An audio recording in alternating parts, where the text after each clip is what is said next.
Israel ने यहां पर कितना बड़ा अटैक किया है, ये तस्वीरें आपको दिखा रहा हूं मैं, ये ग्राफिक्स दिखा रहा हूं, लेकिन पहले ब्रेकिंग देख लीजिए, फिर मैं आपको समझाऊंगा कि ये क्या गणित है।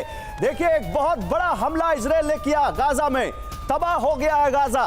हमले में तबाह हो गई 17 मस्जिदें और 14 अस्पताल। हमले में 17 मस्जिद और 14 अस्पताल तबाह हो गए। गाजा में 1600 फिलिस्तीनियों की मौत की खबर है। गाजा में अब तक 4,23,000 लोग बेघर हो गए हैं और 11 लाख लोगों को इजराइल ने अल्टीमेटम दिया है कि रातों रात अपना घर छोड़ दो, आज रात के बाद वहां पर कुछ भी हो सकता है। बहुत भारी है आज की रात। अब ये दिखाते हैं आपको कि जो इतनी बड़ी वहां पर कैजुअल्टी हुई है, जो इतना बड़ा नुकसान हुआ है, उसका हिसाब क्या है, कैसे वहां पर बिल्कुल इजराइल ने अपने बारूद के गोदाम का मुंह खोलकर रख दिया है।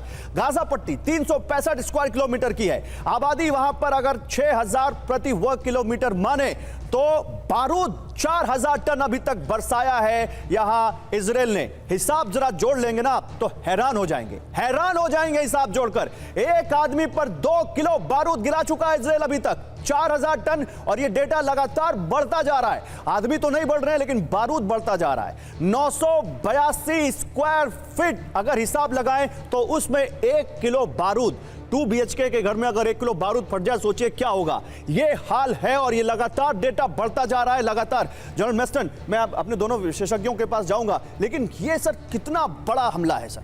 देखिए, ये तो बहुत ही भयानक और बहुत बड़ा हमला है, कोई शक ही नहीं है, और ये होना ही था, क्योंकि जैसे हमारे इजरायली गेस्ट ने बोला, ये 2005 में इजराइल ने यूनिलेटरल विड्रॉ किया था वहाँ से, गाजा स्ट्रिप से।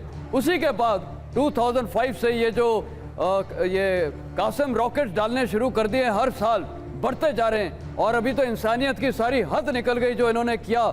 ये हमास ने, और बच्चों तक को नहीं छोड़ा, इनको जिंदा जला दिया, गर्दनें काट दी हैं, तो ये तो होना ही था। अब ये आपने एक थोड़ा भी बोला था कि सर आइए जरा पीछे, वहां आप बोलते रहिए। यहाँ पर जो हमारे पास वॉर रूम है, जिस टेबल पर हमने यहाँ पर थोड़े यहाँ पर मिनिएचर्स रखे हुए ताकि आप बता सके कि यहाँ क्या स्ट्रेटजीज हैं। मुझे आप बताइए सर, ये जो गाजा पट्टी है, ये नॉर्थ का इलाका है, ये साउथ का इलाका है, जो हम यहाँ ग्राफिक के जरिए दिखा रहे हैं। ये क्या हो सकता है सर इस इलाके में? अल्टीमेटम जो दिया है इजराइल, क्या कर देगा सर? 11 लाख लोग, इतने बड़े इलाके को तबाह कर देगा वो? देखिए, इजराइल का जो फोकस है वो है ये नॉर्थ गाजा अभी, और इसलिए हुक्म मिला है नॉर्थ गाजा से लोग वहाँ साउथ गाजा की तरफ प्लान करें। अब यहाँ क्यों हो रहा है? एक तो ये टारगेटिंग काफ़ी दिन से पूरे गाजा में हो रही है, लेकिन नॉर्थ गाजा में ज़्यादा हो रही है, एयर मिसाइल्स वगैरह सब कुछ हो रही है। अब ये ग्राउंड फोर्सेस जो हैं, हमने देखा है कि सारी कंसंट्रेशन नॉर्थ में है और इधर ईस्ट में भी है, ऊपर को नॉर्थ गाजा की तरफ, और वेस्ट से भी है। देखिए, यहाँ पर इनकी नेवी भी तैनात है और इनके स्पेशल फोर्सेस यहाँ से तैनात है। तो जो मेरे को लगता है पॉसिबल है आज रात को या कल तक ग्राउंड हमले की शुरुआत हो जाएगी, जो 3 डायरेक्शंस होएगा, नॉर्थ, यहाँ इधर ईस्ट से होगा और इधर वेस्ट से। ठीक है, और इनका टोटल कंसंट्रेशन रहेगा। और ये जो चेतावनी दी है सिविलियंस को निकलने के लिए, वो एक और हमें पता चल रहा है कि अटैक यही जाएगा नॉर्थ गाजा में, जिससे सिविलियन कैजुअल्टीज ना हो। ठीक है, मैं आऊंगा। और क्योंकि नॉर्थ गाजा की तरफ बात हो रही है, सवाल ये है कि वो होस्टेजेस कहां हो सकते हैं जो हमास जिनको लेकर गए हैं, इजराइल लेकर गया है जो। लेकिन इसी बीच देखिए, मैं आपको जरा एक हिसाब देना चाहता हूं और इसी टेबल पर देना चाहता हूं। आपके सामने वो हिसाब आएगा कि गाजा में अभी तक जो लड़ाई छिड़ी हुई है उसमें किस तरफ से कितनी मौतें हुई हैं। फिलिस्तीन के 1568 लोगों की मौत अभी तक हो चुकी है इस गाजा युद्ध में, और अभी कितने मारे जाएंगे किसी को कुछ पता नहीं है। और इसके अलावा अगर बात करें घायलों की तो 7212 लोग घायल हैं। सब थोड़ा सा आप मेरे तरफ इधर आइए। देखिए, इजराइल में 1300 लोगों की मौत हो चुकी है और 3200 लोग घायल हो चुके हैं। 3200 लोग सर, तो कैजुअल्टीज लगातार बढ़ती जा रही है। देखिए जो डेटा हम यहां पर दिखा रहे हैं इस वक्त, 1568 तो अभी कह रहा है, ये रिपोर्ट्स आ रही हैं, लेकिन अगर 11 लाख लोग पलायन करने को कहा गया है, जाहिर सी बात है सब पलायन नहीं करेंगे, तो आज की रात सर कैजुअल्टीज का आंकड़ा तो कहीं भी जा सकता है। देखिए, कैजुअल्टीज का आंकड़ा तो काफी हद तक बढ़ सकता है।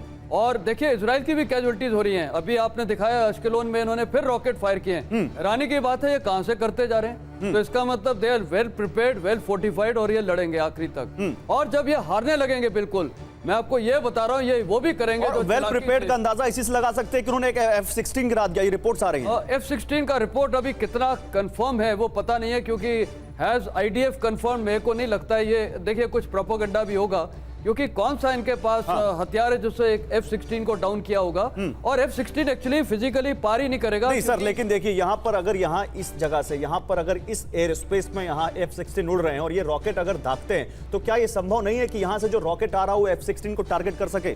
देखिए मैं एक चीज बोलना चाहूंगा एज अ एनालिस्ट। हाँ, ये जो पट्टी है, ये तकरीबन इसकी जो चौड़ाई है मैक्सिमम 6 to 12 किलोमीटर है। सर यहाँ तो 10 किलोमीटर है इस हाँ, तरफ, बिल्कुल, लेकिन बीच में बिल्कुल। कम हो जाती है। कम हो जाती है। हाँ। तो अगर एयरफोर्स जब है, उनको ऊपर आने की गुंजाइश ही नहीं है, क्योंकि देखिए एयरफोर्स के पास जो जहाज हैं 40 किलोमीटर से स्टैंड ऑफ वेपन्स फायर कर सकते हैं, तो फिजिकली उनको ऊपर उड़ने की जरूरत नहीं है। तो वो मेरे को लगता है कि उड़ने की अगर जरूरत नहीं है, पर कौन सा हथियार हो सकता है जो उनको गिरा सकता है। ठीक है। पहली बार पार किए हैं कि नहीं, टेरिटरी के ऊपर फ्लाई किए हैं, वो पता नहीं।